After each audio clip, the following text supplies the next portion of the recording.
This exercise is called the air squat.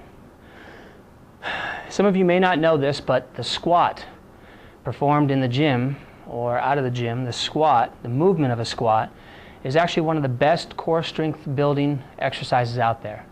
Unfortunately, a lot of people are trying to lift too much weight, doing it with improper form, and they're probably doing themselves more harm than they are good, which is why we prescribe the air squat. No weight needed. We're going to use our own body weight. And we're only going to go down as far as we can. We're going to allow our body to grow with time. We're not going to force it to grow and thereby force an injury. So I'm going to show you some of the ins and outs of performing the air squat properly. Now I'm going to start off turning sideways so you guys can see what I'm doing. We're going to have our feet, well, first of all, shoulder width apart, turn sideways. I typically like to put my hands out in front of me for balance. And what I typically do is I come down as low as I can go. Okay?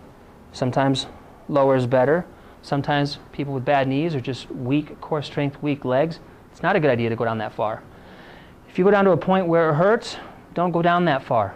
Stop shy of that. Work over a week or two or three, and you should start to notice that you can go further and further and further down as your body gets stronger.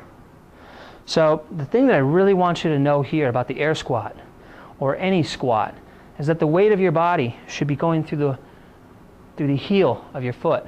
Most people will put the weight of their body on their toes, and it's just another stepping stone to injury or problems, and it puts a lot of stress on your knees. If you put the weight through your heel, it's dispersed better throughout your core and your stomach, and then we're doing a really good exercise properly. So once again, it looks a little bit like this. We're just coming down nice and slow and back up. Of course, that would be one. You can do these as slow as you want to go. The slower you go, probably the better. Okay? Some of you may only be able to go down to here for this first couple weeks. That's okay. That's better than what you were doing last week, right? Some of you will eventually work up to a position where you can go down quite low and come back up.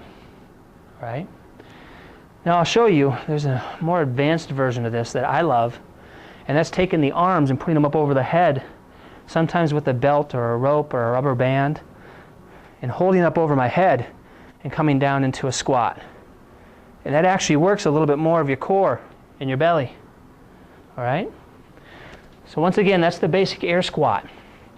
That was given to you to build lower body strength, to reintegrate your core with other parts of your body, and all around just to improve your posture and your ability to function better. Once again, that was the basic air squat.